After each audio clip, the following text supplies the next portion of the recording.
morning, beautiful family. How are we all doing? I just wanted to pop on to talk about, I'm not sure what. Just feel like I haven't been on here, like really on here live for a very long time. And that is because of everything that is going on right now in the world and in life. And it just feels expansive and busy. Of course, this rooster. This is every damn day. Whenever I start talking or people in the final part of my treatment, he starts crowing. Anyway, as we all know, there's a lot of stuff going on in the world, and I guess this is what I want to share in here, that we really need to stand together and support each other and seek community, and especially in moments when we feel perhaps apathetic or alone, or we don't even fucking care anymore anyway, so we're just doing our thing or whatever. Come together in community. Seek out your soul family, your connections. We are not made to be the lone wolf. We are a pack. We are meant to live in tribe. And right now, more than ever, it is so important to really make the effort and commitment to reach out to find our soul tribe and our soul family, to lift each other up, support each other here, feel each other, and just, send us all together some energy and more. First and foremostly, remember that we are not alone. We are all here together and we are all connected. And right now really is a time where we do feel a lot of division and fear and all those things going on in the world. And that's even more important, that we find connection, that we find support in our loved ones, and to realize that we choose our loved ones, because energy attracts or repels, and it's time to really allow your energy to expand, to attract in who you need and who needs you. I think right now it's very interesting to see what's unfolding in the world, and that's, it's interesting. And how much fear there is, how much oblivious, blind following to the most commonly spread narrative, just because it's easy, just because it's comfortable. And it's our ego that keeps us in our comfort zone, because that apparently is the only space where we for sure will survive. And it's better knowing the enemy than going out there not knowing the enemy, into the, expanding our comfort zone and taking risks and so forth. But really right now, the most important thing we can do for ourselves, for the collective, is to stand in our truth, and not just silently, but to speak our truth and to voice our truth and to act from our truth. And that will look very different to everyone, all within everyone's own means. But truth seeking, finding yourself, or really connecting with yourself right now, and thereby finding true empowerment. And that is the only way to find empowerment, through authenticity, through anchoring within here and knowing thyself, is the most important work we can be doing right now. And that is the work that will drive us forward, that will elevate us, that will allow us to expand and to rise, no matter what is happening in the world right now, no matter what agendas are going to be playing out. Actually, by the way, I had no idea what I was going to talk about. I'm just talking on here because I haven't been here for a while, and I just thought to connect in. We've been, I don't know, those who know me know that satya, or truthfulness, has always been one of my highest virtues, and I rather sacrifice other things over speaking my truth. And anyway, another thing that I'm seeing right now, or that we're all seeing, is, there's lots of beautiful little movements going on, and people are proactive or just not active at all, right? There's this whole division, things going on left, right, center, so much overwhelm with information we get, what agenda is playing out, they're planning this is being rolled out, passports, you name it. And again, we got to be so careful to not act from fear and not allow any doubt. And the only way to do that is to really connect in, because the only thing we can be sure of right now and rely on right now is who we are and what feels truthful to us, and act from that intuition. Because mind you, for so long we've been conditioned for you know, that intelligence, IQ, is the only intelligence there is, and it simply isn't true. And we see that right now because our IQ is currently really being challenged with all those different narratives, you know, all this different propaganda, manipulation. And if you don't think we're living in MK Ultra, then anyway. So the only thing we can count on is our emotional intelligence, our intuition, and really anchoring and grounding within. And one thing I noticed that, for me, for example, I know there's a lot of things going on with people preparing kind of for the worst possible outcome, for, you know, they're going to roll out this and roll out that. And of course, it is important to be proactive. And at the same time, I truly believe we got to be very careful of what we devote our energy to and what we really pour our energy into right now, because that will heavily dictate an outcome. You know, that's how manifestation works, right? Like, you will something enough and you make the decision, and then you visualize it and you feel it in your body and you embody the outcome of what it feels like and so forth, and you will manifest whatever you set your mind to. Like, we can have it all. But the universe does not work on this is good and this is bad. There's no emotions to energy exchange. Energy just always is, and it transmutes. And again, if we bring it down to quantum physics level, right, to atoms and so forth, there's no emotions involved. There's only attraction, like plus and minus poles, and you need a plus and minus to attract each other. Minus and minus and plus, that's kind of this, and repels, right? And so it's the same with when we want to manifest something, the key is to we're attracting that thing in.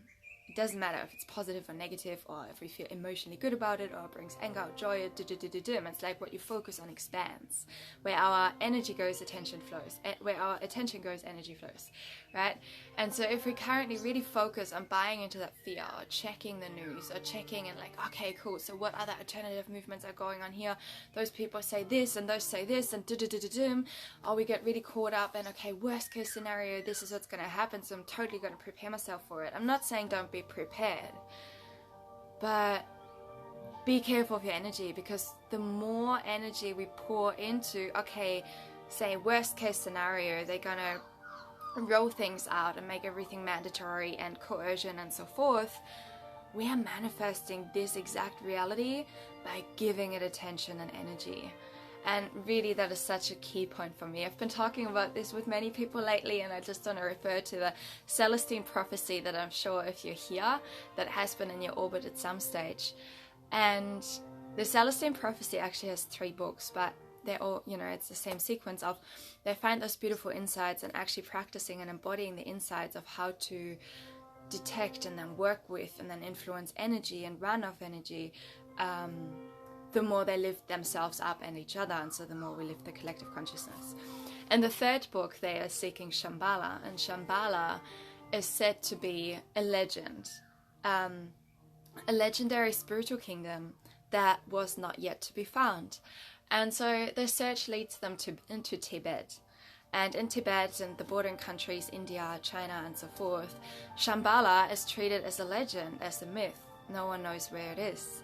It turns out that as they go into their journey, right, and they keep elevating energy and practice themselves through working with energy and practicing the insights, they actually discover Shambhala. And Shambhala is in the geographical location of the Tibetan mountains. But it's in a different frequency, because it's been created by it's in a different dimension, essentially in the same location. Because it's a spiritual kingdom of like elevation and purity. And so, and only if we're that, you know, pure enough, we can access those higher frequencies. That means that anything that is below those frequencies cannot even perceive them. And that's why the ordinary world in that book does not know that Shambhala actually exists and just writes it off as a myth. And so in that story, as he sets out to find Shambhala, at the same time, he's often fearful of, in the book, it's the Chinese government and military that are behind them. They are trying to kind of overthrow or control any spiritualists that are seeking Shambhala and so forth. And his fear starts to dictate the outcome. And every time he buys into the fear of, oh my God, they're going to find me, and what if the military's on my toes, and the military is on his toes. And it literally, he's like a tracker. Sorry, he's like a tracker, and so they're right on his toes, because they can sense, and it doesn't matter if someone is conscious or not, if you're standing on fear energy, those who are running off fear will sense that energy and bind you. And so this leads to this whole sequence of the military being at his toes, where he's already entered Shambhala, but now he's bringing that realm of Shambhala down through his fear, and it's becoming perceivable, not fully, but it's becoming accessible, at least the location of it, to the military that's on his toes. And as soon as he starts to transmute that fear and tighten his boundaries and tune into his willingness and belief and elevate himself and purify and elevate his energy, he becomes invisible and invincible again by lower vibrations. And I don't know, this has just been a story that's been really close to my heart since I came across it, but also I found it so relevant for what we're going through in the world right now. It's really my anchoring point to know that if we can keep our energy high enough, nothing else can touch us. And therefore, knowing thyself, getting to know ourselves, connecting with ourselves, really anchoring within and empowering ourselves from within, while keeping our energy pure and elevated, and really raise our consciousness that way and really be empowered, is the only way forward. And that is the way to create a new world. And that is also the way to disconnect from what is going on out there. And again, I'm not saying to not be proactive. I have a very investigator type personality. I always say it's the inner German coming out of me. Like if I dive down a rabbit hole, I go right down and do all my research. I'm like, right, how can I be active here, there, and there?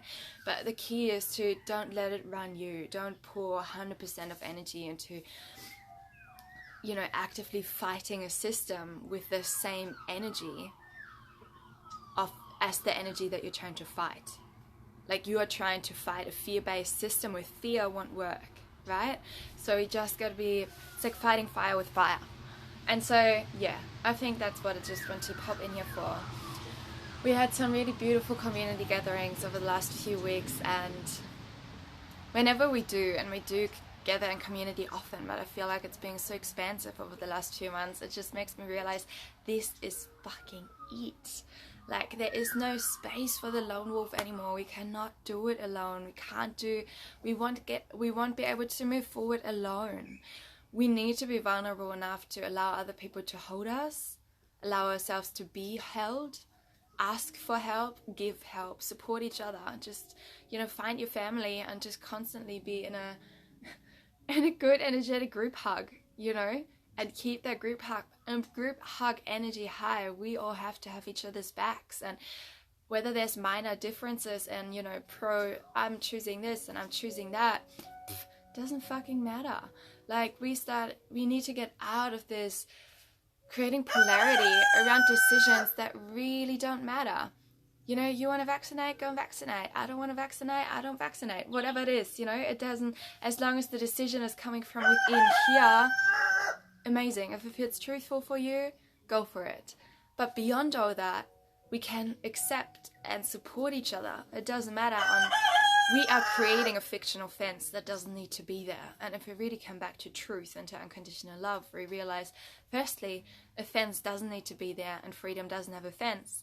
And therefore, it doesn't matter whether you stand a little further over right or over left. As long as you're standing in your truth, you're not harming anyone else. We can all support each other and all grant each other the right to voice our opinions and to speak our truth and to action and live our truth in a peaceful manner, each their own, right? And above all that, like, I think X and I think Z, who cares? Above all that, it's just love that unites us, and we can still come together and love for each other. And that honestly starts again with knowing thyself, with finding that love for ourselves first. So yes, that is everything I wanted to share. I'm sending you all so much love. Virtually, a big, big, big group hug. Hello, Ash. yeah, just as that little reminder. And otherwise, yeah, wow, that's the first live I've done in a very long time. I know I've been active here, but not active. I've not been recording podcasts for a while. I've kind of stepped back from a lot of that because we had a lot of big things happening in our lives. So we will be moving down to Osmington and Margaret River in a couple of months onto some beautiful land to create a space for healing, for retreats, a healing center, a conscious community space. There will be celebrations, there will be support, there will be community, and there's lots and lots and lots of exciting stuff to come. And so I feel like I'm really, in a space of closing a chapter right now. It's kind of, moving into this next phase of our lives, I guess. I feel like we've been dabbling, not really, we've had a wonderful time, but now we're really expanding big time, and take things to the next level, and that includes our life, our offerings, how we can share with community, how we can be of service. And I'm so excited, and I feel like it's just a massive growth period right now. So I put out my last few offerings for the next foreseeable future. I'm always available to work with people one-on-one, and that will likely be the only consistent way for no timelines, but for a while, for at least 2022, of work, of being of service and working with me. So the last couple of offerings I have available will be the 4th round of Yogic Path Journey to Self Immersion. And again, scrap the idea that yoga belongs on a freaking yoga mat, man. That's the reason I really stepped back from teaching yoga in a general setting, because yoga is so much more than exercise, and we butchered it right down to its most shallow aspect in the West, where really yoga is the most incredible mental and emotional well-being and empowerment and self-development system out there that's existed for thousands of years. So this is what the Yogic Path is about. If you're curious and applying practical yoga philosophy to really transmute and expand your life, hit me up. It's an 8-week immersion. The last one starting on August 18th. And there's also one Elemental Alchemy Ayurvedic Foundations course coming up. That is a beautiful 5-week journey through the elements: fire, water, earth, ether, and air, and the Ayurvedic doshas, in order to, again, know thyself, get to know ourselves better, our characteristics, our defaults, our tendencies of balance and what brings us imbalance, but also to foster deeper relationships and compassion and kindness and love we can feel for other people by making the effort to truly understand who they are and what their nature is. And that really helps to take things less personal and foster more compassion and cut through all this bullshit that sometimes comes in and is clouding our perception. So that is starting in, I think, September 6th. That's also a Wednesday. You'll find the link in my bio. Please hit me up if you have any questions. There's the last couple of full moon gatherings here in Yelling Upsiding as well before we pack up the entire house and close the doors on this chapter. I'm really so grateful for anyone and everyone I had the pleasure of working with over the last few years, be that in person and locally. I've created a beautiful community around me, be that online. Thank you so much to everyone who was part. I love you too, sister, who was part of the journey so far. And I'm so excited for everything to expand and grow and change, and to meet you all in that next chapter and continue to co-create. But for now, I'm sending you all so much love. Grab your whole family, stay in that frequency of constant telepathic group hugs and energetic group hugs, and hold each other and lift each other up. And remember, we're not alone, and all that matters right now is to stand in our truth and to all accept and love and cherish and support each other for standing each in our truth at any given moment. We got this, and nothing else can touch us. If we are vibrating up here, nothing below us can ever access this vibration. So keep the head high, keep the vibration high. Don't buy into fear, kill it with love. I love you.